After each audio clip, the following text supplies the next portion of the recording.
Salut chers tous, bienvenue dans votre émission qui valorise les talents dans tous les domaines. Et en parlant des talents, et oui, on ira à la rencontre d'une athlète qui incarne la détermination, la passion, mais surtout la force à un niveau exceptionnel. Elle a été récemment vice-championne d'Afrique de taekwondo. Elle nous a accordé une interview exclusive histoire de découvrir son talent, mais surtout les perspectives à venir. Sur ce, le fil conducteur est planté, vas-y tu connais.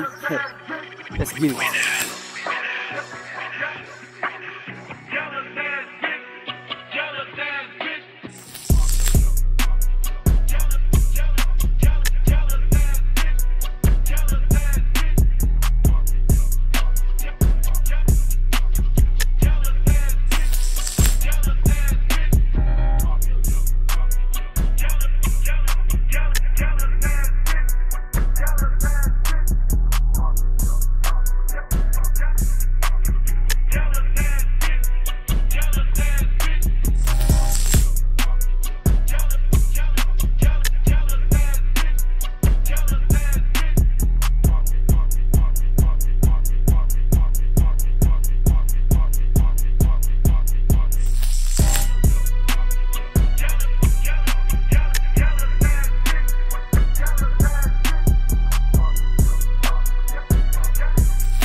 Bonjour Emmanuel. Bonjour. Alors tu fais actuellement l'actualité, premièrement du pléonasme au pays, par ton sacre en tant que vice-championne d'Afrique. Déjà félicitations. Alors comment tu découvres ce sport, particulièrement le taekwondo?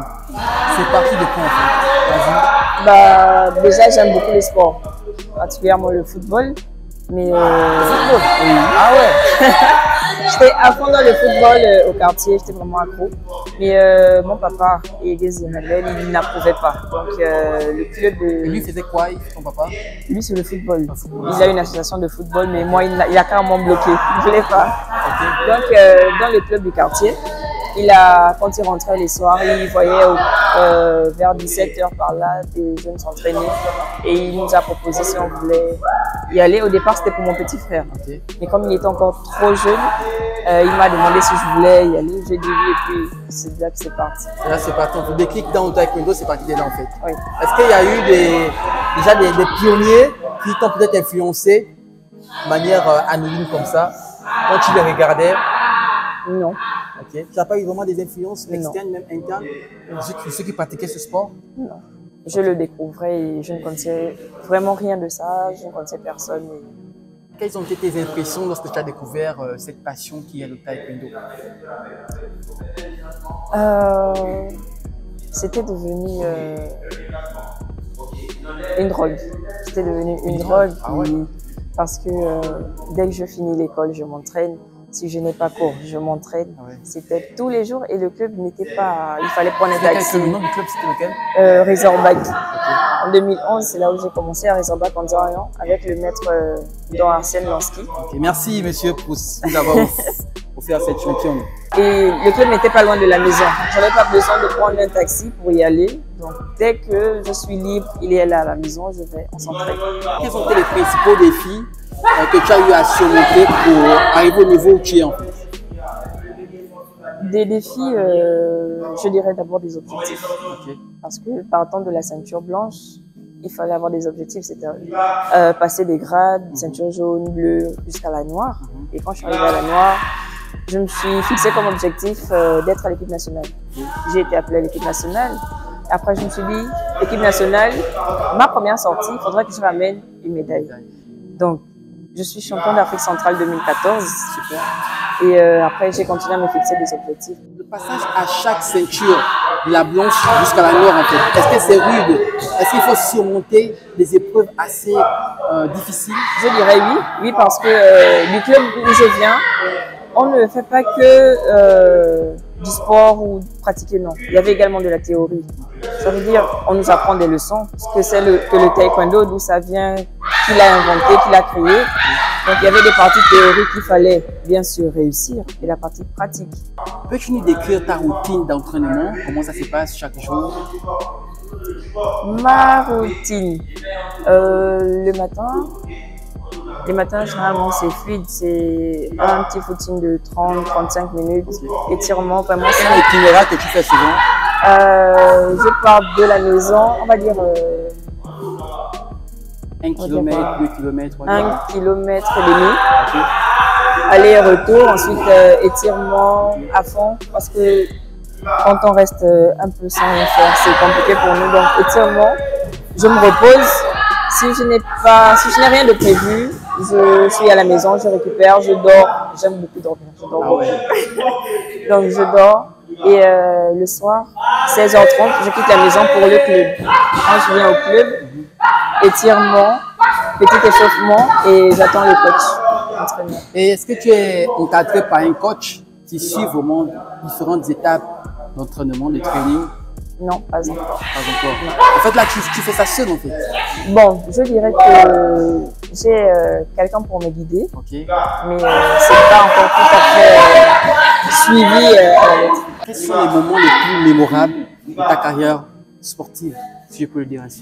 Les moments les plus mémorables. Alors, déjà quand j'ai obtenu ma ceinture noire, j'étais malade. On m'a fait le passage de grade, j'étais malade, mais j'ai dit je dois passer. Et après ça, c'est lorsque j'ai été pour la première fois championne du Gabon, en 2013, ici à l'Estuaire. Ensuite, l'année qui a suivi, je suis devenue championne d'Afrique centrale au Tchad, 2014. Et après, j'ai enchaîné. Pour moi, avoir participé à plusieurs compétitions sur le plan national, déjà, sur le plan national, j'ai pu m'imposer, que ce soit championne de l'Estuaire, championne de plusieurs compétitions, de particulier, championne du Gabon 3 fois et meilleure athlète. Ah ouais, super. De tout ça, je pense que être arrivé au championnat du monde en 2015, pour moi, c'est quelque chose de mémorable. C'est vrai que je n'ai pas passé le tour, mais ma performance m'a laissé croire que je peux faire mieux, je peux faire beaucoup.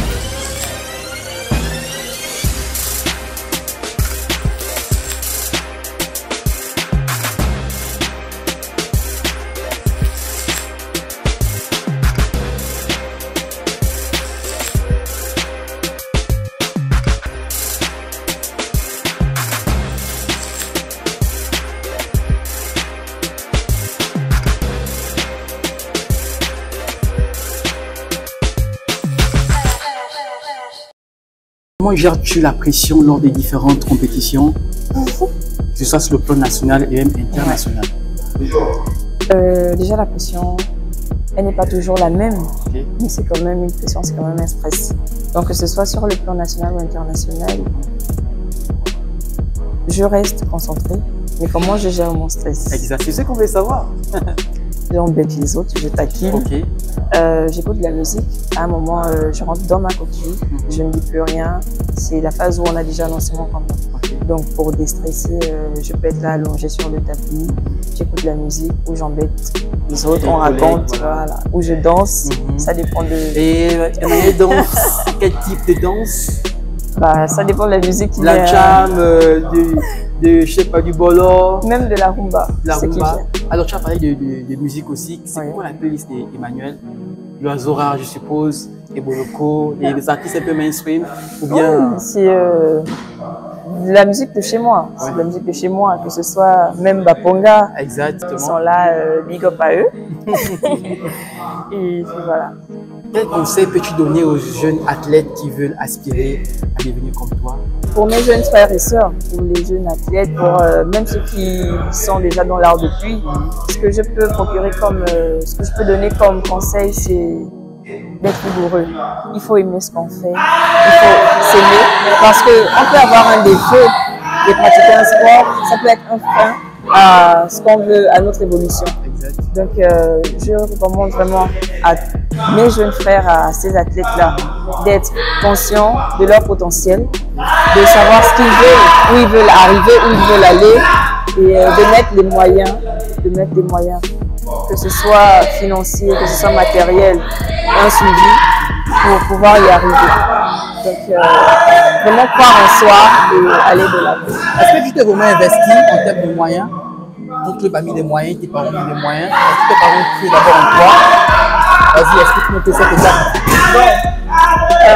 Déjà, vu que c'est mon père qui m'a inscrit, le matériel de taekwondo coûte cher, extrêmement cher. Donc, l'investissement, il l'a fait.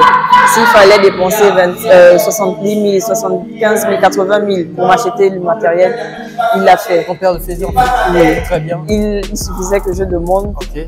et tout était disponible. Ok, ça marche. Le club d'où je reviens, où j'ai été formée, ils ont également investi. Ils ont accompagné, que ce soit financièrement, matériellement. Et je suis arrivée dans le Young Taekwondo Cetrac. Ici également, c'est la même chose. J'ai été accompagnée. Ils m'ont même fait sortir. Quand je dis fait sortir, c'est participer aux Open à l'extérieur. Et c'était pris en charge par le club. Et donc, l'investissement, il est là, que ce soit financier, matériel ou même spirituel, je dirais. Donc, tout y est. Et en parlant de tes parents, je vois bien que tu parles avec tant d'émotions, surtout ton papa et ta maman. Ma maman, elle, c'était mon kiné. Mon kiné, oui. Ah ouais. Parce qu'au sortir des entraînements, quand tu rentres avec des bobos, les tibias sont enflés, bah, c'est pas d'abord la douche. Je m'allonge, l'eau chaude, elle masse, elle appuie.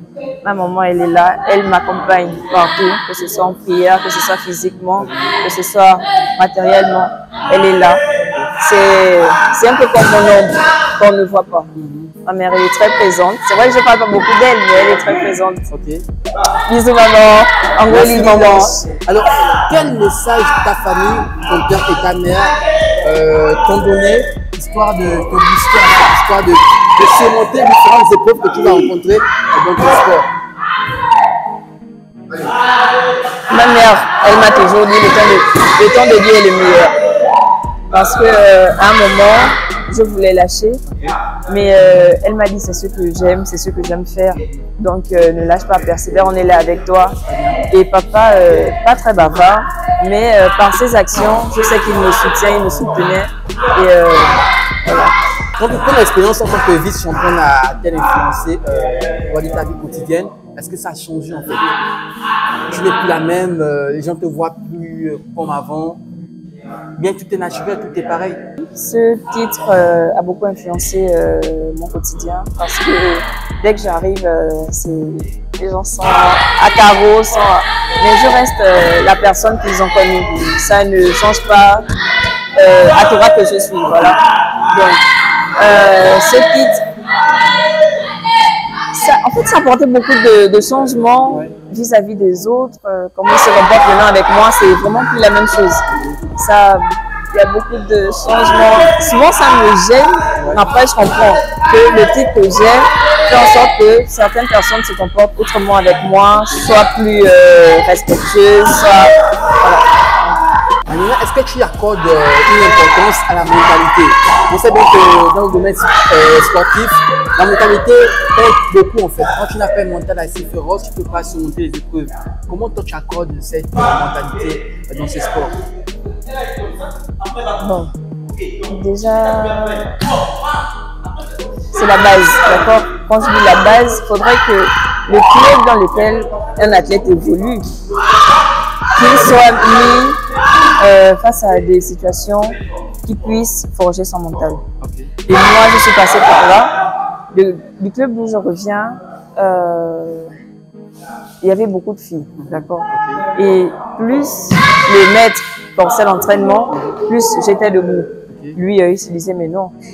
Alors que les filles, parce qu'il y avait près de 10 filles dans le club, mais à chaque fois, les filles s'alignaient, partaient. Et je suis restée la seule fille du club. Et pendant les entraînements, à chaque fois qu'ils corsaient, moi j'étais debout, où les garçons pleuraient, je suis là. Donc, les garçons pleurent, je suis là, je suis debout, je supporte l'entraînement. Ça forge le mental. Il y a aussi les coups de la vie qui vous montrent que, bon, je vous donne des leçons, mais est-ce que vous êtes prêts à surmonter, à passer ces obstacles, ces épreuves? Donc, être un bon combattant, premièrement, c'est avoir un bon moral, avoir un mental en acier. Si ce n'est pas le cas, sur le tatami, si je mène, par exemple, un combat, l'autre me rattrape et me dépasse, il reste 30 secondes. c'est mon mental qui va jouer. Est-ce que je faiblis? Est-ce que je fonce pour attraper les points et dépasser? Très bien, tu fais bien d'en parler. Est-ce que ça nous donne même on va dire, une question qui est hors protocole? Est-ce que ça fait partie, cette mentalité a vraiment fait partie du combat que tu as eu pour remporter ce sac de vice-champion d'Afrique?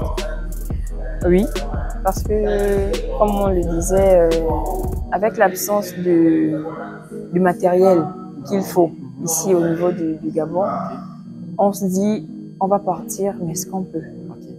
Alors que l'émotion est le plus grand ennemi d'un athlète. Si je mets l'émotion devant, je me perds. Donc, je suis allée à fond, je me suis dit, ce titre déjà, pendant que je m'entraînais avec les autres à l'équipe, ce titre, je le voulais. Pas vice-championne, mais champion d'Afrique, ça, je le voulais bien sûr.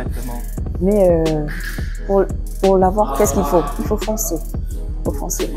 Il y a eu des moments sur le tatami où je faiblissais parce que j'avais des douleurs. Ici, j'avais une grosse bosse, le tibia, ça n'allait pas. C'était dû à un manque d'entraînement ou bien... Non, c'était au coup reçu par l'adversaire. Ah ouais, c'était vraiment féroce, hein? Quand elle me met du manque, si je protège mon placement et je mets mon bras, ça frappe ici. Donc la douleur, elle est là. Mais je n'ai pas faibli. Et comme je l'ai dit, le mental, il est là. Il faut rester focus sur ce qu'on est venu faire. De manière, on s'achemine vers la fin de notre immersion ici dans ton d'entraînement. Comment développes-tu tes projets futurs dans ce sport?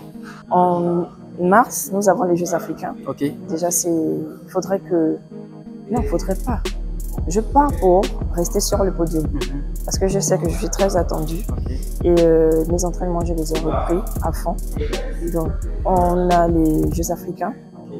Où nous n'allons pas faire que participer, mais il faudrait revenir avec des résultats. Pas que moi, je souhaite que toute la team revienne avec des résultats. Exactement.